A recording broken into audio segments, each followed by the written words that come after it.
Hello, what we're going to be doing today is actually two things. Going to be making some custard and then we're also then going to be making some meringues. Now the reason that we're doing that is because for the custard we're going to use the egg yolks, and for the meringue we're then going to use up the egg whites. So it's a really good way of using up different ingredients at the same time. So it's a really good thing to be thinking about when you're at home. With the custard, and the meringue, I've halved the ingredients that we're going to use. So I'm going to use 1 egg for all of this. So in your actual recipe, you have asked for 100 millilitres of double cream. So I've halved that to only 50 millilitres.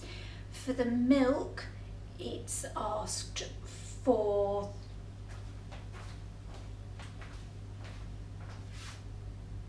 350, so again I've halved that to 175.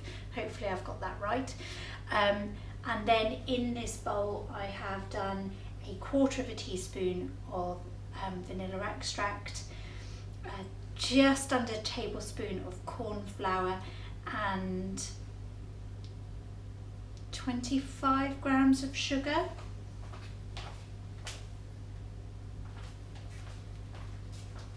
So 25 grams of sugar in here. Then in this bowl I'm going to be putting my egg whites, and then in this bowl I have half the 115 grams of sugar, and so that's given me about 75 grams, I think it is. Have I got that right? Can't remember. I have got the right amount there though, I promise. Okay, so I've just measured really carefully my milk and my cream, and I've just done that in there. I'm just going to slowly heat that up. So I'm going to do that on a low temperature. I don't want to burn the milk. I've then got my eggs here. Now my eggs are at room temperature. They're much better for baking in. And I'm going to add my egg yolk into here and my egg white into here.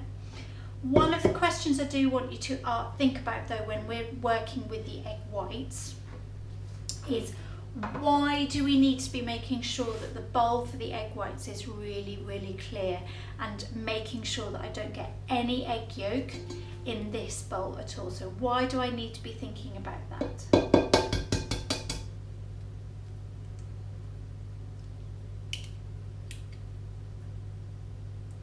So trying to do that as carefully as possible. You can do this a number of different ways. You can just move the egg yolk, backwards and forwards between your hands, and hopefully, so my egg yolk is split. So I'm now going to just see if I can get any more of that egg white off.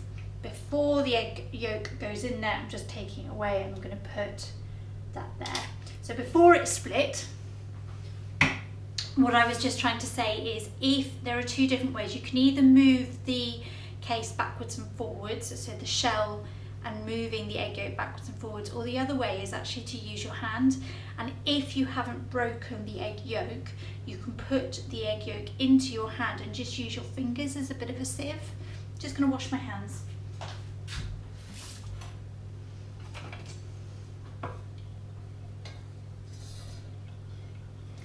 So ideally with this you want to be using whole milk with cream. We only have semi-skimmed milk in our house, so I've just got that there. I'm going to move this now to one side. So that's the egg white and my sugar.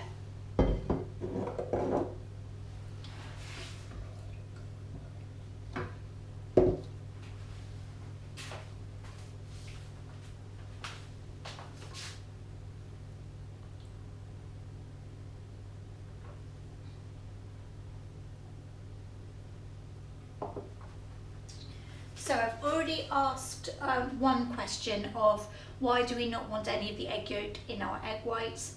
And then why do we also need to have a clean, dry bowl for our egg whites? So there's one question. This question is to do with your custard. So that's slowly heating up. So when we look at some of the food science that is going on in food technology, mayonnaise is a really good example of an emulsifier. So what is custard a good example of? So an example being like mayonnaise or hollandaise is a good example of emulsifier. What is custard a good example of? There are going to be 2 more questions coming up later on as well. So whilst that is just continuing to warm, I'm just going to use a spoon to mix the sugar and the egg yolk together, and the corn flour and the vanilla extract. So I'm just getting rid of any big lumps at this point.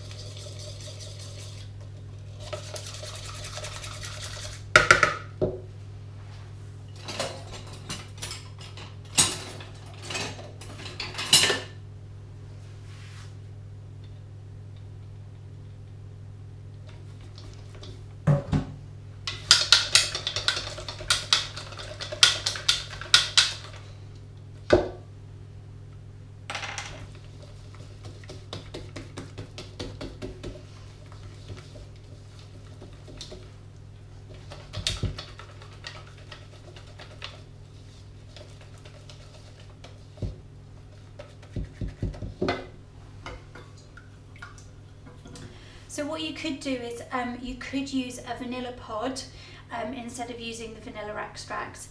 If you've done that, I would put the vanilla extract, the vanilla pod into your milk. So you'll need to split it very carefully and take out the seeds, and that's what then goes into your milk. And so you can infuse your milk before you then add it to your egg mixture. So that's starting to come up to heat. So I'm not wanting this to come up to the boil. Just going to pick up the heat a little bit.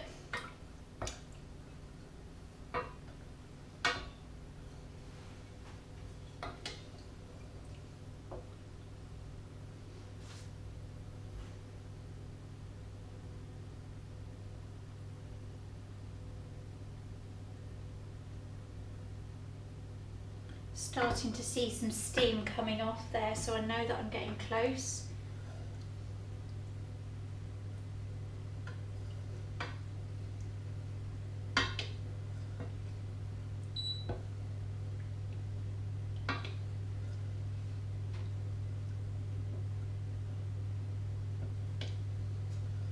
And actually the milk is starting and the cream is starting to smell very different. Perhaps you'll have noticed that as well. So there you go, that is pretty much done. What I'm going to do now is I'm actually going to stir my hot milk into my egg mixture. Why am I having to do that? So why do I add the hot milk into the cold ingredients? So I'm just going to do this very slowly. What you could do to make it even easier, I'm just going to pour that into my jug. Don't wash up your saucepan yet because you are going to need that. So as I'm stirring, I'm just going to add my milk. I'm just doing this very slowly, but I want to be stirring the whole time.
So now that that is all combined, all I'm going to do is add the custard mixture back into my saucepan.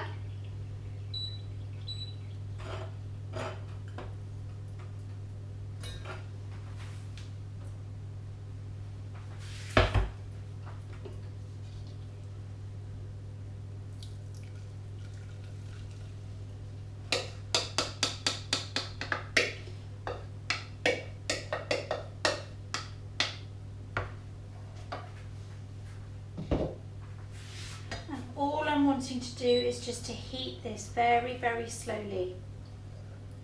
I want to be cooking it the whole time and stirring it, making sure that I don't leave it alone.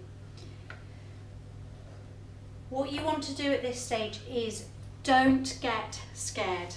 Don't think, oh, I'll just leave it for 30 seconds or take it off the heat for too long. Now you'll notice that I would have got rid of the whisk that I was using and gone back to a wooden spoon. I just find that a wooden spoon you can get right into the corners.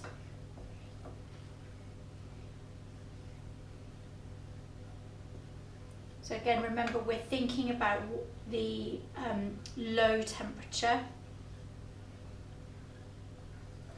and the constant movement. And what we're then wanting to see is that it will then give a good coating on the back of a spoon and the line will then stay there.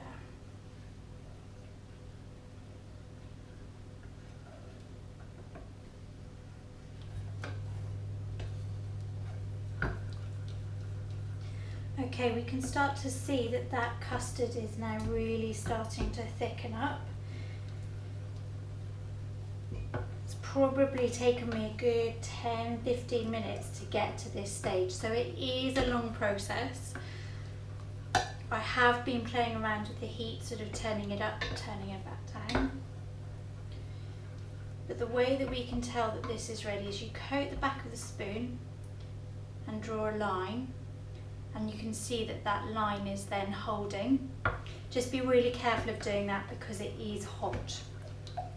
Okay. So that custard can now be served hot or cold, and that is ready. If you're wanting it for later on, so you could do this in the morning and then use it later on. If you are then heating it back up again, just make sure that you do it at a slow temperature. A low temperature for a slow amount of time, because you don't want those eggs to curdle. So I'm now going to move on to the egg whites, just clear my area.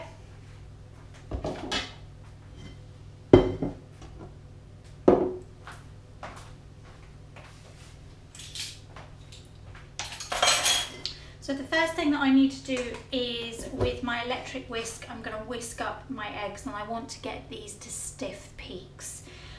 This is, you will have seen on Great British Bake Off or something like that, where they turn the bowl upside down, and the bowl shouldn't do that. I'm not trying that, but I will get them to where you need to be.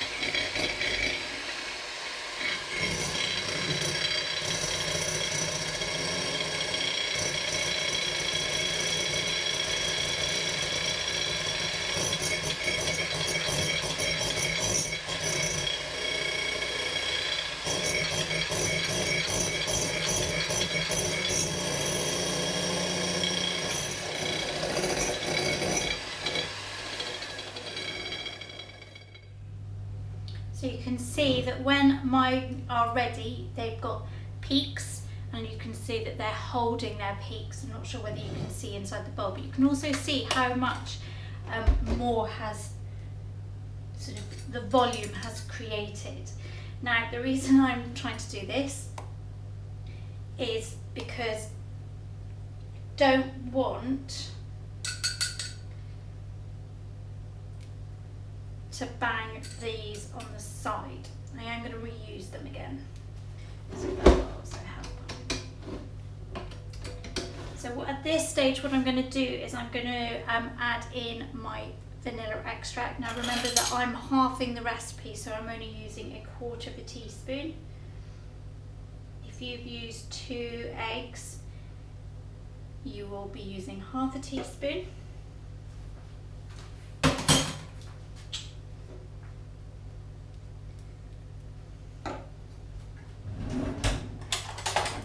What I'm then going to do is start mixing together, but I'm going to add a little bit of my flour at once. Not the flour, the sugar, sorry. Going to be adding a little bit of the sugar at a time.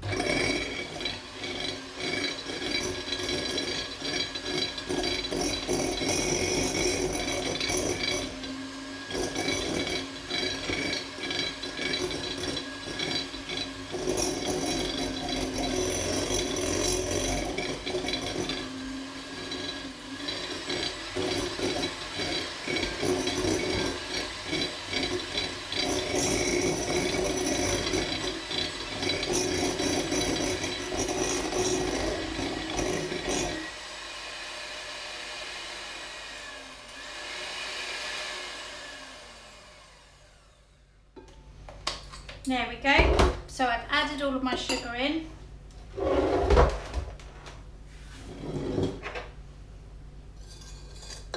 And you'll find that you've got quite a glossy, thick mixture.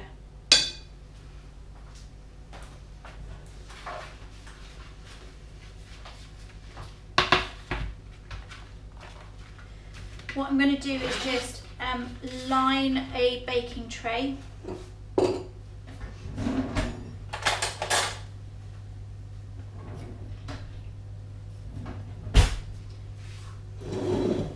I'm going to do a technique where we shape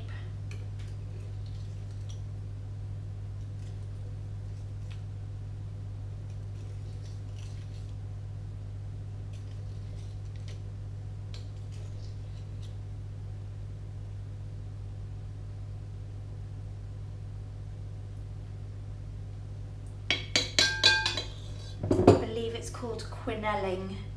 So all we're doing is scraping each of the spoons. Hopefully you can see that I'm just using the spoon to shape it into that lovely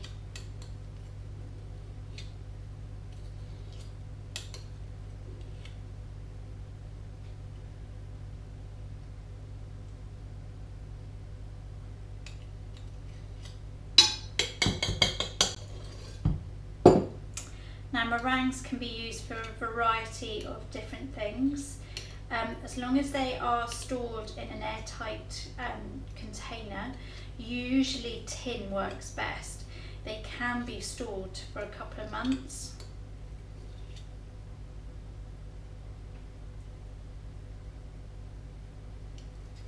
They won't spread out in the same way a biscuit does or anything like that. I have already preheated my oven to 140, so it's quite a cool temperature. So again, it's not very similar to a baking temperature.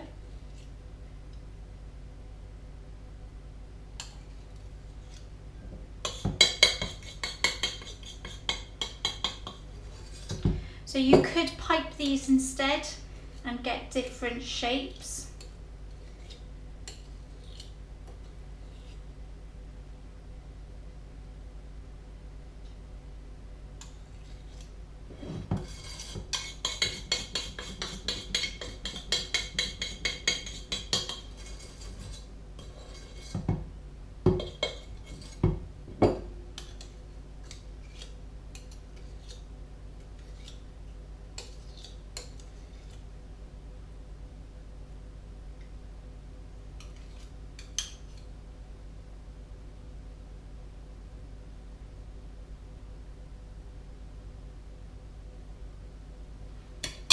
Bit of an odd shape, that one.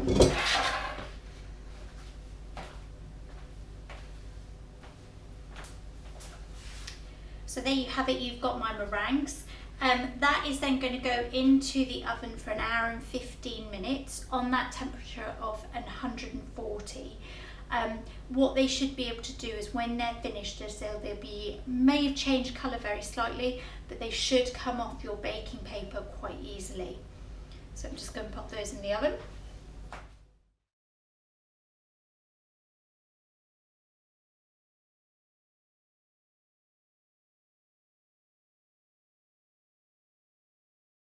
So there you have, you've got my meringues are now done.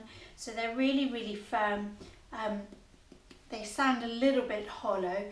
On the inside you may find that they're a little bit chewy.